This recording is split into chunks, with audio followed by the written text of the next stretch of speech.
सृष्टि बचपन से ही दिखने में सुंदर नहीं थी, लेकिन अमीर बाप की बेटी सृष्टि पर उसकी माँ जान छिड़कती।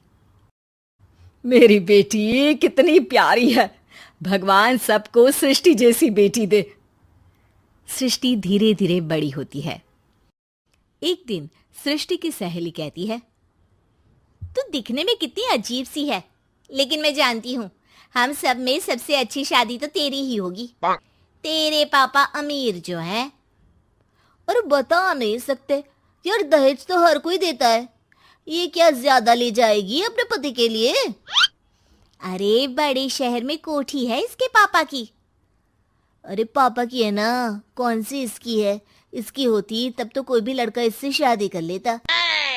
अरे पापा की मतलब पापा की है तो मेरी ही है ना?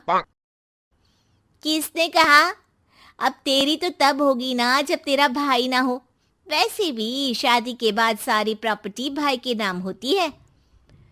सृष्टि समझ जाती है कि उसे किसी भी हालत में माँ बाप की सारी प्रॉपर्टी को अपने नाम करना है, लेकिन कैसे? एक दिन सृष्टि का भाई शीनू कहता है, बहन क्या कर रही है? तुझसे एक बात करनी है। अरे हाँ हाँ करना, मैं तो तेरी बहन हूँ। बहन मेरी लाइफ में ना एक लड़की है, बहुत अच्छी है। मैं सोच रहा हूँ माँ और पापा से बात करूँ शादी के लिए। सृष्टि को समझ में आ जाता है कि भाई की शादी होते ही भाभी उसे एक दिन भी घर में बर्दाश्त नहीं करेगी। क्या बात है भाई, बताना कौन है वो? यार वो बहुत अच्छी लड़की है, पढ़ी लिखी है, मेरे साथ जॉब भी करती है। बस एक प्रॉब्लम है। प्रॉब्लम? क्या प्रॉब्लम है भाई? यार वो शादीशुदा है, लेकिन उसके पति ने उसे सिर्फ इसलिए छोड़ दिया क्योंकि उसके माँ बाप दहेज नहीं दे पाए। सृष्टि ये सुनकर न जाने क्यों खुश हो जाती है। अरे भाई तो क्या हुआ, लड़की तुझे तो पसंद है ना?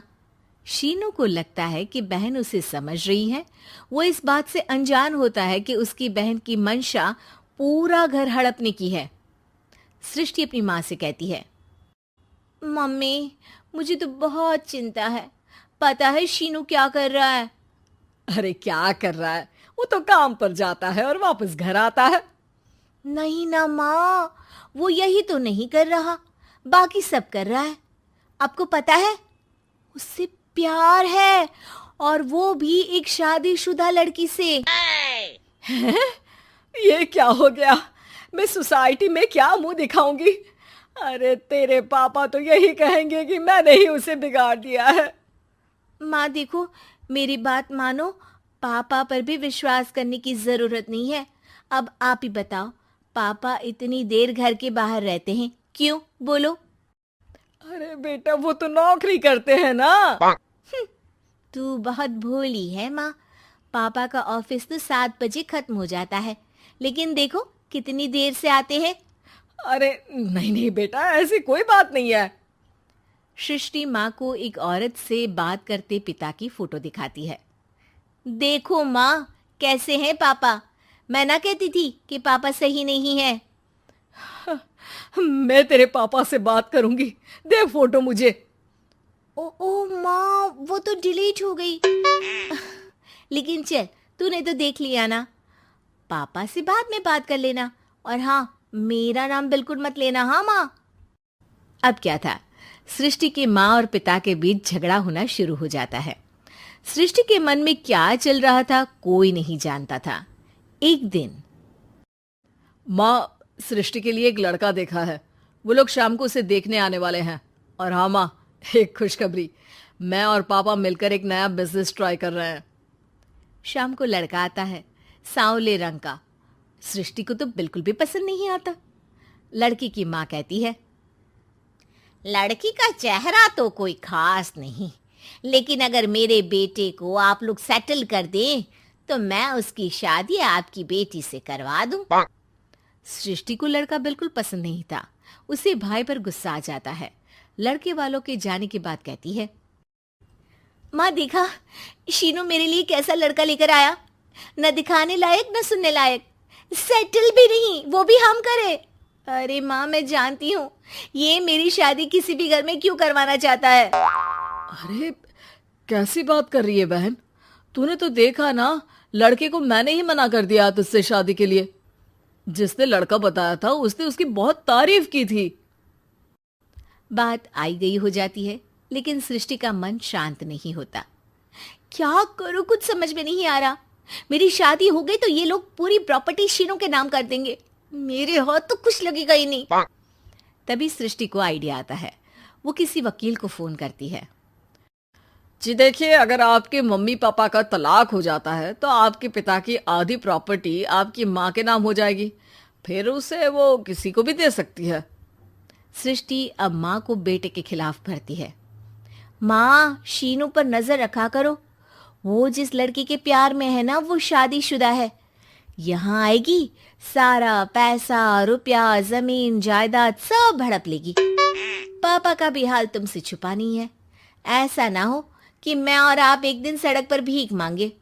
हे भगवान, मैं तो जीते जी मर जाऊंगी अगर ऐसा हो गया तो। ऐसा हो गया नहीं माँ, ऐसा ही होगा। अभी समय है, आगे का सोच लो। मैं तो कहती हूँ पापा से आधी प्रॉपर्टी लेकर अलग हो जाओ। पापा की आधी प्रॉपर्टी भी हम लोगों को अगर मिल जाती है ना तो अगले 7 जन्म सफल समझो। बेचारी माँ बेटी के कहने पर पति से तलाक लेकर अलग हो जाती है। सृष्टि अब पैसों से गाड़ी और अपने दूसरे महंगे शौक पूरे करने लगी। उसके दोस्त भी उसके पैसे इस्तेमाल करते। सृष्टि, कल तुम कहाँ थी? मैं सारा दिन घर पर अकेली थी। तो मैं क्या करूं? मैंने ठेका तो नहीं लिया है ना तुम्हें संभालने का। माँ को सृष्टि से ये उम्मीद नहीं थी। वो बैठकर रोने लगती है। वहीं उसका पति यानी कि सृष्टि के पिता आ जाते हैं। मैं जानता था कि तुम्हारा यही हाल होगा, तो आपने मुझे रोका क्यों नहीं? मैं रोकता तो तुम रुकती क्या? सृष्टि के कहने पर तुमने मुझ पर अपने बेटे पर शक किया, लेकिन तुम ये भूल गई कि कैसे हम दोनों ने मिलकर जीवन में इतना सब खड़ा किया। माँ पति के गले लग जाती है।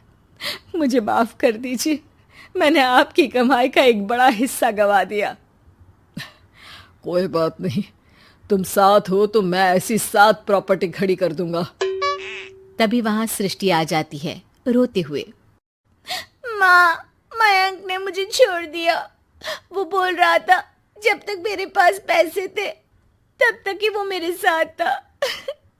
पापा, माँ, मुझे माफ कर दीजिए।